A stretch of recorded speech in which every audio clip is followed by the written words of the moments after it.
नणंद भाऊजई. प्रशांतचं लग्न झालं. हनीमूनला जाण्याएवढी दोघांची आर्थिक परिस्थिती नव्हती. 4 पैसे गाठीला होते. ते मोडून हनीमूनला जायचा प्रशांतचा विचार पल्लूने धुडकावून लावला. घरात नणंद, सासू सासरे होते. नणंद रीमा हुशार होती. शाळेत तिने कधी पहिला नंबर सोडला नव्हता. रीमा MSc करत होती. पल्लू BA झाली होती. पण रीमाला ती डाऊन मार्केट वाटायची. अजूनपर्यंत घरात सगळ्यांचीच रीमाचं कौतुक केलं होतं. पण आत्ता पल्लूचं कौतुक व्हायला लागलं होतं. पल्लूला घरकामाची चांगलीच सवय होती. सकाळी उठल्यावर केर काढणे, फरशी पुसणं, नाश्त्यासाठी रोज रोज नवीन पदार्थ करणे, हे सारं ती फार हौसेने करायची.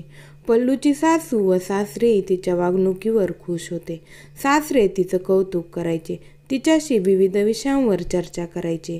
रोज वर्तमानपत्र वाचत असल्याने पल्लूला सगळी माहिती असायची. रीमाला मात्र हे वर्तमानपत्र वाचणं, जनरल नॉलेजची पुस्तकं वाचणं वगैरे निव्वळ टाईमपास वाटायचा. ती तसं पल्लूला बोलूनही दाखवायची. पल्लूने सासूबाईंकडून विणकाम शिकायला सुरुवात केली. ते शिकवत असताना सासूबाईंशी ती त्यांच्या बालपणीविषयी विचारी. त्यावेळचं राहणीमान, पदार्थ, खेळ हे सांगता सांगता पल्लवीच्या सासूबाई अगदी मोहरून जायच्या. पल्लूशिवाय कोणाचंच पान हलत नव्हतं. पल्लूच्या सासऱ्यांना तिच्या हातच्या मौसूद पोळ्या आवडू लागल्या तर सासूची तर ती मैत्रीणच झाली. नेमकं हेच रीमाला खटकू लागलं. तिने आईला एकदा दोनदा बोलूनही दाखवलं की काय सारखं सारखं पल्लू पल्लू करतेस. रीमाची आई मग तिलाच म्हणाली, अगं असं बोलू नये, तिच्याकडून जरा शिक, मोठ्यांशी कसं वागायचं ते. एकदा कॉलेजमध्ये साडी डे होता. रीमा मुद्दाम पल्लूची फेवरेट साडी नेसून गेली. खरं तर ही साडी पल्लूला तिच्या नवऱ्याने लग्नानंतरच्या पहिल्या वाढदिवशी गिफ्ट दिली होती. पल्लूने अजून तिची घडीही मोडली नव्हती, तरी तिने मोठ्या मनाने रीमाला ती साडी दिली. नेमकं रिक्षामधून उतरताना साडीला खिळा लागला व टरकली. रीमाने घरी आल्यावर पल्लूला साडी फाटल्याचं सांगितलं, पण सॉरी वगैरे काहीच बोलली नाही. पल्लूला फार वाईट वाटलं. पल्लूच्या सासूने तशीच गुलाबी रंगाची साडी पल्लूला दुसऱ्या दिवशी आणून दिली. ती साडी पाहून रीमाला आईचा खूप राग आला. ती म्हणाली, आई, तू हल्ली वहिनीचे जास्त लाड करतेस. एक साडी फाटली तर लगेच दुसरी आणून देण्याची काय गरज होती. हल्ली तुझं माझ्याकडे लक्षच नसतं.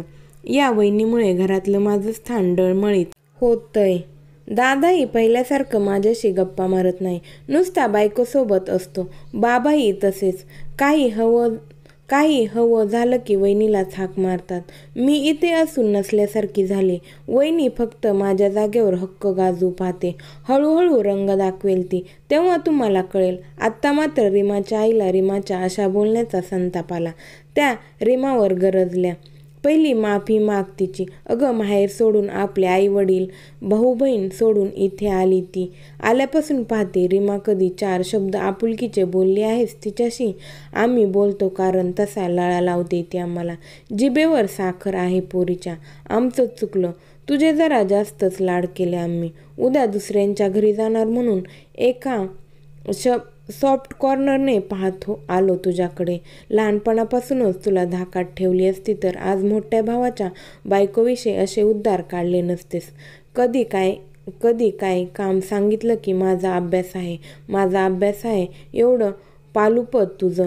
पल्लूही शिकते, BA झालंय व पुढेही शिकेल ती, पण तुझ्यासारखी उर्मट नाही वागायची. रीमाला आईच्या बोलण्याचा फार राग आला. त्या दिवसापासून ती हॉस्टेलमध्ये राहू लागली. इकडे पल्लूला दिवस गेले. सासू सासऱ्यांनी तिची छान काळजी घेतली. पल्लूच्या आईची तब्येत बरी नसायची म्हणून पल्लूच्या सासूने पल्लूचं बाळंतपण स्वतः करायचं ठरवलं. पल्लूला 9 महिने झाले. एके दिवशी तिच्या पोटात खूप दुखू लागलं. ताबडतोब तिला इस्पितळात हलवण्यात आले. रीमालाही थोडं अस्वस्थ वाटत होतं. न राहून तिने दादाला फोन केला.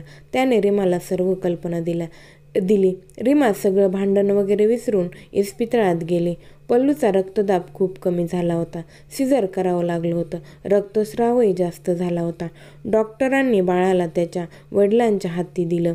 पल्लू शुद्धीवर आली नव्हती. तिची परिस्थिती फार गंभीर होती. रीमाने बाळाला दादाच्या हातातून घेतलं. बाळाने आपले इवले इवले डोळे किलकिले करून रीमाकडे पाहिलं. तिचं बोट त्याने आपल्या चिमुकल्या हातांनी गच्च पकडलं. अति रक्तस्रावामुळे पल्लूची शुद्ध हरपली होती व ग्लानीत ती असंबद्ध बडबडत होती. रीमाला फार वाईट वाटत होतं. आत्ता तिला तिच्या वहिनीच्या अस्तित्वाचं मोल कळत होतं. डॉक्टरांनी सांगितल्याप्रमाणे डब्यातल्या पावडरचं दूध बनवून तिने बाळाला छोट्याशा चमच्याने भरवलं. बाळालाही त्याची आई आजारी आहे हे बहुधा कळलं असावं. तोही न कुरकुरता चुटूचुटू दूध पित होतं. नेमकी रीमाच्या आईची तब्येतही बिघडल्यामुळे या दोघांचीही जबाबदारी रीमावरच पडली. दुसऱ्या दिवशी सकाळी पल्लूला शुद्ध आली तेव्हा रीमाने डॉक्टरांच्या सूचनेनुसार पल्लूला उठून बसवलं व बाळाला तिच्या दुधाला लावलं. बाळ आईचं दूध पिऊ लागलं. पल्लू बाळाकडे बघत विचार करत होती. तिच्यामुळे भांडून गेलेली तिची नणंद रीमा हीच का रीमा मात्र काहीच न घडल्यासारखं वावरत होती. पल्लूसाठी मेथीची भाजी चपाती आणून तिला खाऊ घालत होती.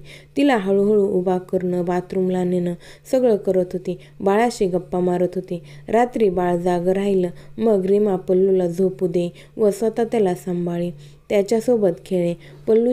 पल्लूची आई पल्लूला पाहायला आली तेव्हा रीमा तिच्या लेकीची घेत असलेली काळजी पाहून त्या माऊलीला फार समाधान वाटले. खरंच कोणताही माणूस मनापासून वाईट नसतो. काही गैरसमज असतात. ते गैरसमजाच्या शेवाळ बाजूला झालं की नातं नदीच्या प्रवाहाप्रमाणे वाहू लागतं. वहिनी आल्यावर रीमाच्या मनात एक असुरक्षिततेची भावना तयार झाली होती.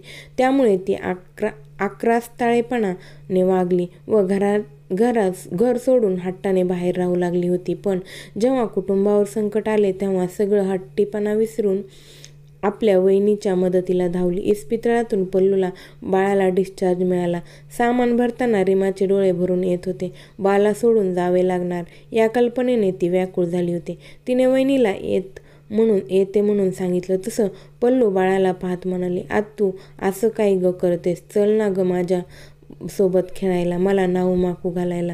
वहिनीचे हे बोल ऐकताच रीमाने रडत वहिनीला मिठी मारली व तिला सॉरी बोलली. म्हणाली, नाही रे बाळा, तुझी आत्तू तुला सोडून कुठेही जाणार नाही. समाप्त.